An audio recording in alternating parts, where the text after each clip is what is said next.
Well, I'm happy to have my beautiful wife with me today at church, and I want her to come up here and just share. We've been telling you that she's been through a lot of things, and she's going to share this morning about some of the things that she's gone through, and I want you to give her a hand as she comes. Okay?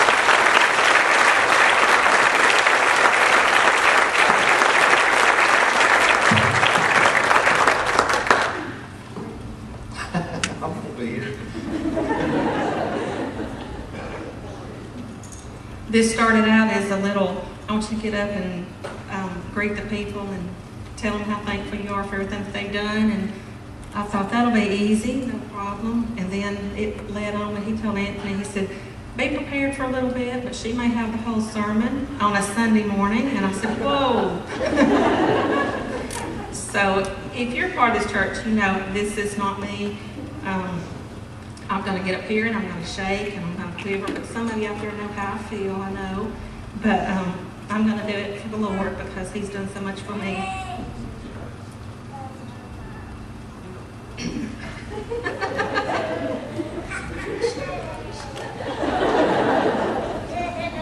Yeah, maybe some of the effects out of the monitor a little bit.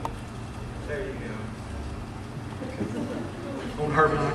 Okay. First of all, I do want to thank you. I know I sent the video before we went to Houston to thank everyone for I was overwhelmed with the calls, the cards, money, all kinds of gifts, the food. There's no way that I could start naming people because it's pretty much everybody in the church.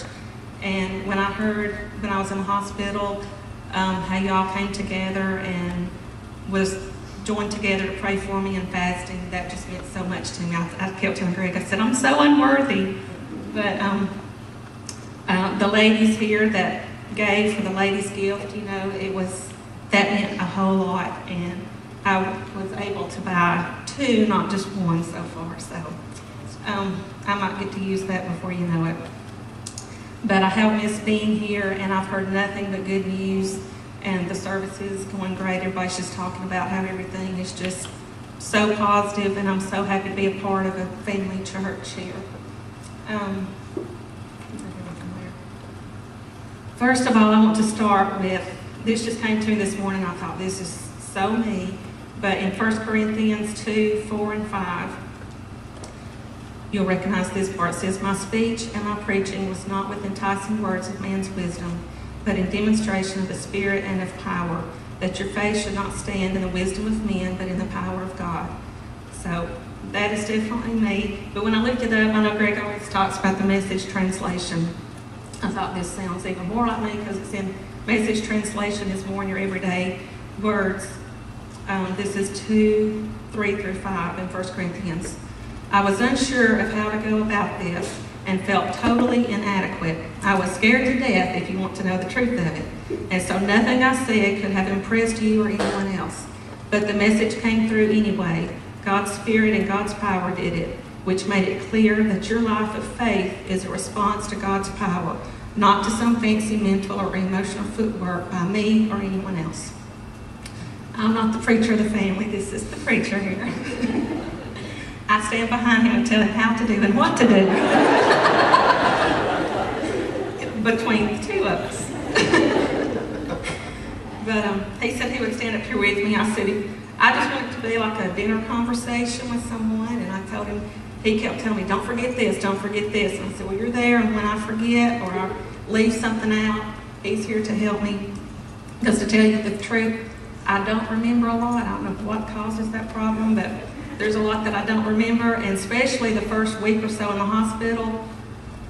I hate to say, but some of you, I don't even remember you coming to see me.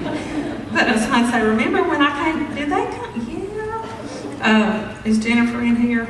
Yeah, okay. She brought me a cute little robe and everything, and I was going through my closet, and I said, where did this come from? Greg said, you got to be kidding. You don't remember Jennifer bringing that to the hospital? I said, she came to the hospital?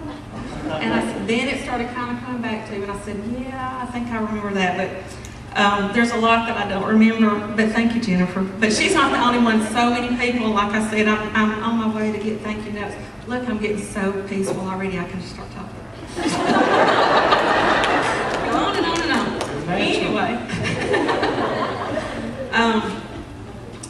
got Shannon back there talking to people. I said, but you're a teacher. I said, well, it's different when you're in a classroom full of kids. And Shannon's back there. He was one of my students last year. So thanks for coming, Shannon and Sarah. As most of you know, if you don't know, August the 12th, I went in for just what I thought was a regular hysterectomy. And I really was not sick before that. I mean, I experienced some cramping and stuff like that, but was not sick. Long story short, I went from doctor to doctor, CT scans, MRIs, and there was about a 6-centimeter mass in my abdominal area, and we just needed to have it removed, and at the same time, we're going to have a hysterectomy. As I did the MRI, he noticed that we had to have one ovary removed, so the CA-125 blood level, which most of you know is what tells you as far as cancer in your blood, in your body, and average is 35. That's about normal or average. Mine was 135, which was just elevated enough to make the doctor here in Florence to send me to Huntsville to a cancer doctor. And he didn't think that it was cancer, neither one of the doctors. This is a cancer doctor. And he said, you know, it's elevated a little bit, but not much. Usually if it's cancer, it's closer to 1,000, even up to 2,000. So 135 was not that much. He didn't think that it was cancerous, but, you know, so none of us did. We went in with surgery. It was going to be a 2.5-hour surgery, and it ended up 4.5 hours. Remember laying in recovery, which if you came to see me right after surgery, I was aware of everything that was going on after surgery, but my eyes were closed, and which I can tell some funny stories during that time. Nurses thought that I was out, and I ended up talking, and the nurses were there. And anyway, I'll tell y'all that later. But Go on and tell it.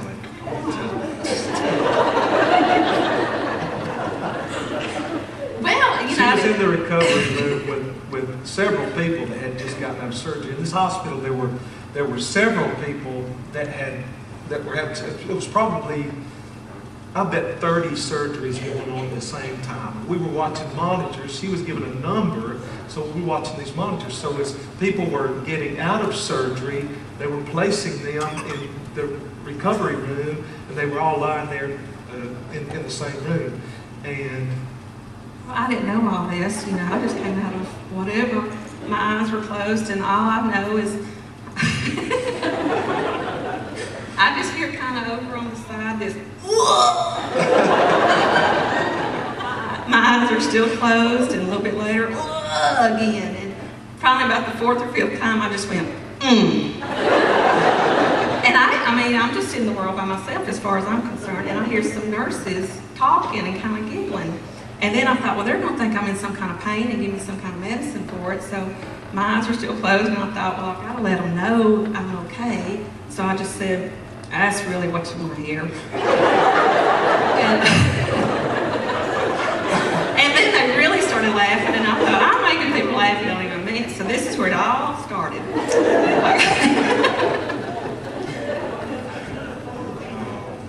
well, you can tell them about when you were in the hospital, and I was encouraging you and loving on you. I was down in her face, and I was just stroking her cheek. I really have to get through this. We have always been a very close couple, and we've always Honest loved with each other. Very, very close to each other. This has just drawn us even closer to each other. Can't stand being away from one another. And so she was lying there in the hospital bed, and it was in the morning, and I had already woken up. I was letting her sleep. Yes, it was. You don't even remember getting a gown, have you? I remember this very well. She wore it and everything. But anyway, I just leaned down in her face, and I was just stroking her cheek, telling her how much I loved her and how everything's going to be all right. And I was just very close to her, just kissing on her cheek. She was like, and I just kept saying it. She said, okay. And she said, go see if you can find some gum or something.